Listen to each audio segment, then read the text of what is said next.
Now request, though his throat is unwell, Shri Srinivas Reddy Garu, our guest of honor, Honorable Revenue and Housing Information and Public Relations.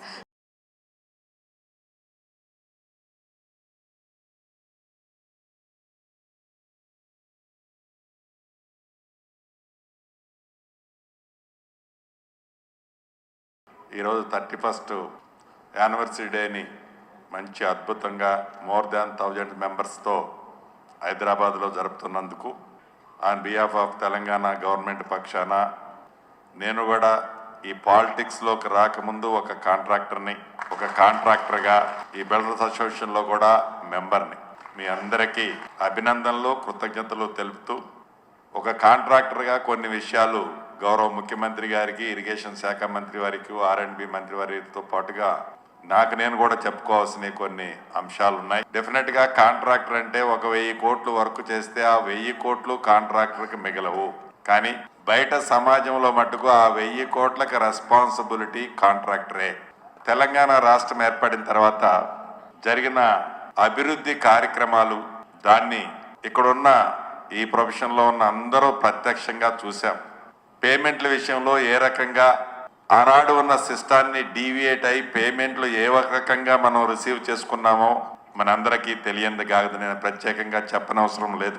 సుమారు 10 సంవత్సరాల తర్వాత తెలంగాణ రాష్ట్రంలో ఇందిరమ్మ రాజ్యం వచ్చిన తర్వాత ఏ ఇందిరమ్మ రాజ్యం వస్తే all communities, all castes throughout Telangana ప్రజలు హ్యాపీగా ఫీల్ అవుతారు అని ఇందిరమ్మ రాజ్యం కోసం ఎదురు చూశారో ఆ రాజ్యాన్ని మీ అందరి రోల్తో ఇందిరమ్మ రాజ్యం వచ్చింది.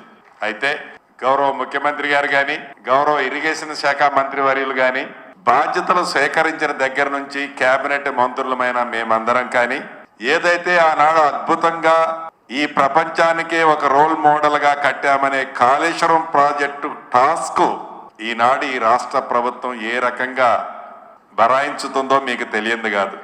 ఏ గొప్పగా కట్టామని చెబుతున్న కాళేశ్వరం ప్రాజెక్టు మీదనే ఇరిగేషన్ మంత్రి గారు, గౌరవ ముఖ్యమంత్రి గారు చాలా డీప్ డెప్త్ డిస్కషన్లో ఆ గోదావరి మీద కట్టిన బ్యారేజీల పరిస్థితి ఏంటి, ఇన్ని లక్షల కోట్లు పెట్టి కట్టిన బ్యారేజీలు రేపు తెలంగాణ సమాజానికి మనం ఏమి ఆన్సర్ చేయాలి అనే దాన్ని అంశం మీదనే ఇన్డెప్త్గా స్టడీ చేయడం జరుగుతుంది. ఏవైతే ఈ ప్రాజెక్టులు ఉన్నాయో మీ అందరితో పాటుగా నేను కాంట్రాక్టర్నే LS అగ్రిమెంట్లో ఏవైతే మనం ఎగ్జిక్యూషన్ చేశామో ఆనాడు ఏవైతే అడావుడిగా ఆనాటి ప్రభుత్వం దీదాని ప్రభుత్వంలో ఉన్న పెద్దలు ప్రబుద్ధులు ఏవైతే డ్రాయింగ్స్ అప్రూవల్ చేశామని చెప్పారో, ఏవైతే శాండ్ మీద మేము రాఫ్ట్ వేసి రాఫ్ట్ మీద స్ట్రక్చర్స్ కట్టామని చెప్తే అప్ స్ట్రీము డౌన్ స్ట్రీము కటాఫ్లు ప్రాపర్గా ఫంక్షన్ చేయని కారణంగా ఈనాడు ఆ 3 డ్యాములకు కూడా ముప్పు ముంచి ఉంది అన్నది చాలా స్పష్టంగా మనకి కనిపిస్తుంది. ఈ లక్షల కోట్ల తెలంగాణ ప్రజల సొమ్ము ఈరోజు ఎవరిని బ్లేమ్ చేసినా అది రికవరీ ఎట్లా అవుతుంది అన్న దానికంటే కూడా జరిగిన నష్టం జరిగింది. కాంట్రాక్టర్గా డ్రాయింగ్స్ ఎవరు అప్రూవ్ చేసినా LS అగ్రిమెంట్లో మనం కన్స్ట్రక్షన్ చేసేటప్పుడు డ్రాయింగ్స్లో ఉన్న డెఫెక్ట్స్ని డెఫినెట్గా మనం ఏలెత్తి చూపాల్సిన బాధ్యత ఏజెన్సీలుగా మనకి ఉన్నది. దాంట్లో మనం తిన్నామా తినలేదా, మంచా చెడా, మనం తిన్నట్లే తినకపోయినా తిన్నట్లే. ఈ విమర్శలు ఎప్పుడు మనకు తప్పే కావు. కానీ national income, national property, national subject Telangana ప్రజల సొమ్ము డెఫినెట్గా ఈనాడు ఈ ప్రాజెక్టుల ద్వారా మనం ప్రత్యక్షంగా చూస్తున్నాం. ఎగ్జాంపుల్గా ఒక 3 ప్రాజెక్టుల గురించే చెప్పా. కానీ రాష్ట్రంలో తెలంగాణ సాధించుకున్న సంతోషంలో ఏవైతే అద్భుతంగా చేశామనే ప్రాజెక్టులో జరిగిన ఇబ్బందులు, వాటి ఫలితాలు ఈనాడు ప్రత్యక్షంగా ప్రజలకు జరుగుతున్న నష్టం చూస్తుంటే ఈ ప్రభుత్వంలో ఉన్న మేము, ఈ ప్రభుత్వంలో ఉన్న మీరందరూ కూడా డెఫినెట్గా గమనించాల్సిన అవసరం ఉంది. అదే రకంగా రెండోది నా మిత్రులందరూ మనసులో ఉన్నది వచ్చేటప్పుడు సీఎం గారి కారులోనే చెప్పాను. సుమారు 20 సంవత్సరాల పైగా అయిన అగ్రిమెంట్లు ఉన్నాయి. ఆనాడు దివంగత నేత రాజశేఖర రెడ్డి గారి టైంలో EPC టెండర్స్ ఏవైతే పిలిచి ఆ అగ్రిమెంట్స్ ఇంకా 20 సంవత్సరాలు దాటినా ప్రపంచ చరిత్రలో ఏ ప్రభుత్వమో అట్లా 20 సంవత్సరాలు దాటిన అగ్రిమెంట్లు లేవన్నా తప్పకుండా ముఖ్యమంత్రి గారు మీరు మిగతా ఇరిగేషన్ మంత్రి గారితో పాటుగా మిగతా వారం క్యాబినెట్లో ఉన్న వాళ్ళని దాని మీద ఒక నిర్ణయం తీసుకొని దానికి సొల్యూషన్ ఇవ్వాలని ముఖ్యమంత్రి గారిని ఇరిగేషన్ శాఖ మంత్రి గారిని నేను రిక్వెస్ట్ చేయడం జరిగింది. అప్పుడు ముఖ్యమంత్రి గారు తప్పకుండా అన్న ఇందాక రివ్యూలో ఈ సబ్జెక్ట్ కూడా చెప్పాను, వీలైనంత తొందరలో మనందరం దాని మీద ఒక పరిష్కారం తీసుకునే మార్గంలో నేనైతే ఆలోచనలో ఉన్నానని ముఖ్యమంత్రి గారు హామీ ఇవ్వటం జరిగింది. ఇక బిల్స్ విషయంలో ఇందాక సేనన్న చెప్పినట్లు తెలంగాణ రాష్ట్రం ధనిక తెలంగాణ రాష్ట్రం అని మనం పేపర్ ప్రింట్ లైన్లో రాష్ట్రం వచ్చినప్పుడు అనేక సందర్భాల్లో మనం చూసాం. ధనిక తెలంగాణ రాష్ట్రాన్ని చివరికి 10 సంవత్సరాలలో 7 లక్షల కోట్ల అప్పు తెలంగాణ ప్రభుత్వం మనందరి నెత్తిన పెట్టిన పోయారు గత ప్రభుత్వ పెద్దలు.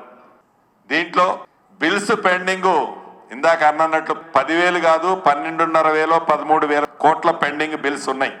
ఈ ప్రభుత్వానికి చిత్తశుద్ధి ఉంది, ముఖ్యమంత్రి గారికి కేబినెట్ మంత్రులమైన మాకందరికీ. ఏదో రకంగా ఉత్తమ్ కుమార్ రెడ్డి గారు అదే అంటున్నారు, అన్నా సుమారు 12,000 కోట్లు బిల్స్ ఉన్నాయి, దీదాన్ గవర్నమెంట్ చేసిన అప్పుల బాబుతో ప్రతి year interest plus principal amount కలిపి 18,000 కోట్లు కట్టాలి. Employees salaries more than 2,000 crores ఉన్నాయి. ఓన్లీ ఇరిగేషన్ సెక్టార్ గురించి నేను చెప్పేది. మీరు సుమారుగా 30,000 కోట్లు ఇరిగేషన్ బడ్జెట్లో పెడితే ఒక్క రూపాయి వర్క్ చేయకుండా మొదటి సంవత్సరం ఆ పాత అప్పులకు సరిపోతుంది. బడ్జెట్లో పెద్ద పొద్దు హైయెస్ట్ ఎలకేషన్ ఇరిగేషన్ అని ఫిగర్ కనపడుతుంది, కానీ సింగిల్ ఎంపీ కూడా కరెంట్ ఇయర్లో నేను ఎగ్జిక్యూట్ చేయగలిగేది ఏమీ లేదు అని ఇరిగేషన్ మంత్రి గారు అంటున్నారు. ఇది నిజం. బడ్జెట్ చూస్తేనా ఇలా ఉంటుంది, అప్పులు చూస్తేనే అలా ఉన్నాయి, మన కాంట్రాక్టర్ జాతి పరిస్థితి ఆర్థిక పరిస్థితి చూస్తేనా అలా ఉంది. ఏది ఏమైనా ఈ రాష్ట్ర ప్రభుత్వం చిత్తశుద్ధి ఉంది కాబట్టి గౌరవ ముఖ్యమంత్రి గారు మంత్రులు తప్పకుండా ఆ కేబినెట్లో చర్చించేటప్పుడు లాభం జరిగితే మీ అందరితో పాటు నాకు కాంట్రాక్టర్గా కొంత లాభం జరుగుద్ది కాబట్టి ముఖ్యమంత్రి గారిని మిగతా మంత్రులందరినీ ఒప్పించి మన కమ్యూనిటీకి మంచి జరిగే విధంగా తప్పకుండా నా వంతుగా కృషి చేస్తానని మరొక్కసారి హైదరాబాద్లో ఇంత పెద్ద ఎత్తున మంచి ఫంక్షన్ ఏర్పాటు చేసిన వారికి దీనికి సహకరించిన వారికి మనస్ఫూర్తిగా అభినందనలు కృతజ్ఞతలు తెలుపుకుంటూ థ్యాంక్ యూ.